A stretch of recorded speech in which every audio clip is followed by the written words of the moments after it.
네, 안녕하십니까. 저는 20여 년 전에 봉정사 아랫마을에 들어와서 그림을 그리고 있는 신태수라고 합니다. 제가 학교 다닐 때 고등학교 시절부터 특히 그 당시에는 비포장길이었는데요. 시외버스를 타고 봉정사 들어가던 길이 너무나 아름다웠습니다. 그래서 자주 이쪽에 와서 스케치도 하고 그러면서 저절로 정이 들었던 것 같습니다. 그러다가 우연한 기회에 농가를 하나 매입해서 제 작업실로 사용하게 됐습니다. 제 기억으로는 아마 한 초등학교 3, 4학년 무렵에 아마 제 생활기록부에 보면은 장래 희망사항에 하가라고 적어 놓은 것 같아요.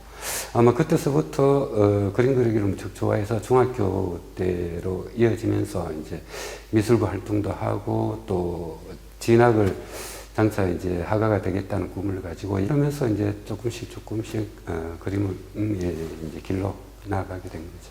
사실 그 전까지는 제가 고등학교 생활을 그렇게 충실하게 하지 못해서 사실 조금 뭐라 그럴까 방황을 했었습니다. 그래서 입시를 바로 코앞에 두고 이제 선택을 뭘 해야지 하는 순간 몇 개를 떠올렸었는데 그래도 지금 내가 제일 잘 할 수 있는 거는 그림이다.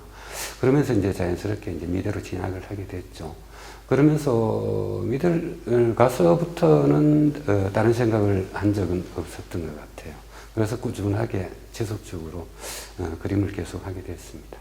저 같은 경우는 그냥 스며드는 것 같아요. 당시만 해도 거의 뭐 동양화 하면 수묵화 이렇게 생각되던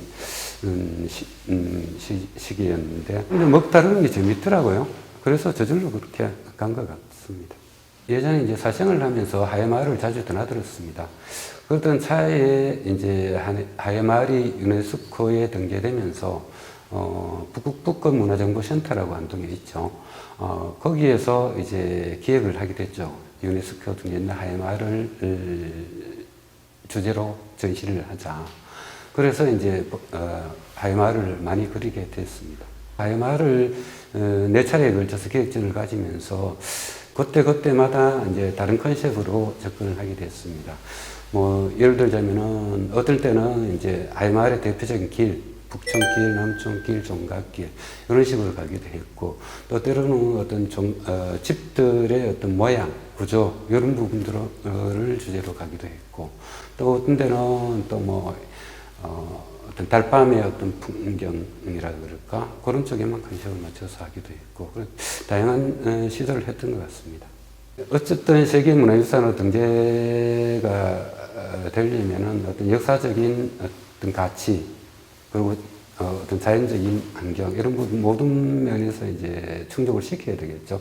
그런 면에서 하회마을 같은 경우는 특히나 지금도 여전히 그 마을에서 그 주민들이 생활을 하면서 살아가고 있는데 그 마을의 환경과 건축물의 어떤 의미 이런 부분들로 봤을 때는 충분히 그러한 가치가 있다고 생각합니다. 예, 당연히 이제 큰 작업을 할 때는 가서 보는 게 일차적으로 이제 선행이 돼야 되겠고요. 거기서 이제 스케치를 하고 또 필요한 부분이 있으면은 다 우리 기억을 다 믿을 수가 없으니까 요즘 문명일기도 활용을 하죠.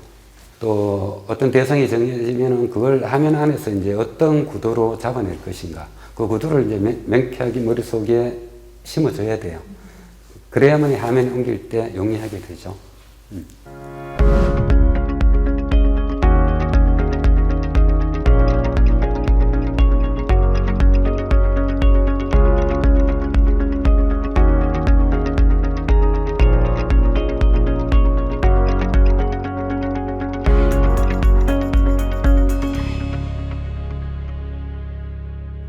저 그림이 이제 나오게 된 계기라 그럴까, 배경이라 그럴까, 그런 부분부터 설명을 드려야 될 것 같은데요. 처음에 갈 때는 3개월을 가 있기로 하고 갔었는데 그게 길어지다 보니 1년을 넘게 있었습니다.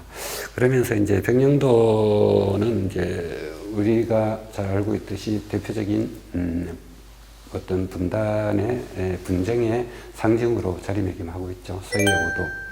그 중에서도 이제 백령도와 연평도를 들 수 있는데요.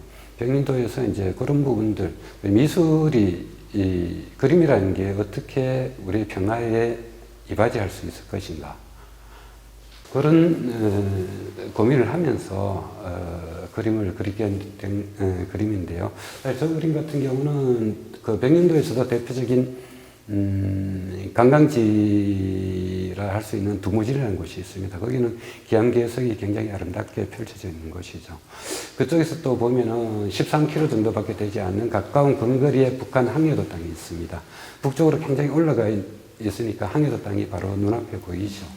그래서 이제 그런 부분을 이제 보면서 아, 저기는 우리 동포들이 살고 있는 북한 땅인데 지금 이렇게 대치하고 있는 공간이 안으로 있구나 하면서 그 둘의 관계를 한 화면에 이제 끌어들여서 구성을 해보자 그런 관점에서 이제 저 그림을 그리게 됐죠. 어떤 그림을 한 점을 그릴 때 순식간에 그려지기도 하지만 어떤 그림 같은 경우는 사실 그걸 구성하기까지 많은 시간을 소요하게 되죠. 그래서 실제 붓을 잡고 구성이 끝난 다음에 실제 붓을 잡고 그림을 그리는 시간은 그런 물리적 시간은 한 보름에서 한 20일 정도. 어쨌든 남북 정상이 서로가 이제 어떤 평화로운 세계를 열어보자는 취지에서 좋은 의미로 그렇게 만나게 됐고 그 공간에 이제 제 그림이 조그만 부분이라도 역할을 할 수 있는 계기가 돼서 저는 굉장히 기뻤습니다. 역사적 의미를 가지고 있는 공간들 그러한 부분들을 이제 작업을 해보고 싶은 마음은 있습니다. 예전에 한번 제가 인천에 이제 아트 플랫폼에 레지던시를 하면서 그렸던 그림 중에 여러 점이 있는데 그 당시에 이제 갱이부리 마을이라고 그런 것이 있어요. 그 김정민 선생이 쓴 갱이부리 마을 아이들이라는 책으로 좀 많이 알려진 그런 마을이죠. 북성포구 주변에 있는 조그만 마을인데 그 마을이 뭐랄까 6.25 전후로 해서 물론 그 전부터도 있지만 아주 가난한 사람들이 정말 굴딱지처럼 다닥다닥 붙어서 무허가로 지어진 집들이 많이 있는 그런 마을입니다. 그 마을에는 물론 대부분 다 그런 건 아니지만 젊은 어린 아이들이 너무나 순박하게 뛰어놀고 작은 골목에서도 또 그렇게 힘들게 살아가면서도 자기 집들을 꾸미는 모습들 삶의 흔적들이 손길, 발길이 너무나 정확하게 드러난 공간들이지 않습니까? 그런 부분들을 보면서 아, 인간의 힘이 위대하구나. 그러면서 이제 제가 생각했죠. 제가 다음에 안동으로 가게 되면은 안동을 그리게 된다면 그런 흔적이 남아있는 공간들을 좀 그려보고 싶다.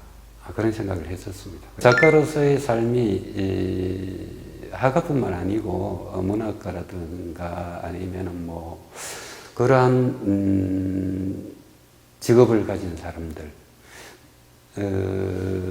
삶은 어찌 보면은 좀 대부분 다 고난이라는 것을 숙명처럼 받아들여야 돼요. 그렇지 않고 그 자기의 직업을 특히 예술을 통해서 어떤 삶을 꾸려가는 부분에 있어 가지고 특히나 이제 자본주의 사회에서 경제적인 부분들 이런 부분을 풍족하기를 바라는 것은 좀 어찌 보면은 좀 모순일 수도 있는데 물론 다행히 또 그런 부분들을 많은 부분들을 성취하는 사람들도 있긴 하겠지만 그래서 힘든 부분들이 좀 있죠. 그래서 이제 그런 부분들은 자취해 놓고 일단 일반 대중들과의 소통 부분이 이제 중요한데요. 사람은 누구나 다 그렇지 않습니까? 많은 관심을 갖게 되면은 절로 힘을 얻게 되는 부분이고 그런 매개로 인해서 자기 창작 욕구를 더 고취시킬 수 있는 부분이고 하니까 일반 시청자분들도 조금 더 우리 작업하는 사람들에게 관심을 보여준다면은 더 좋은 많은 작가들이 배출되지 않을까 그런 생각을 해봅니다.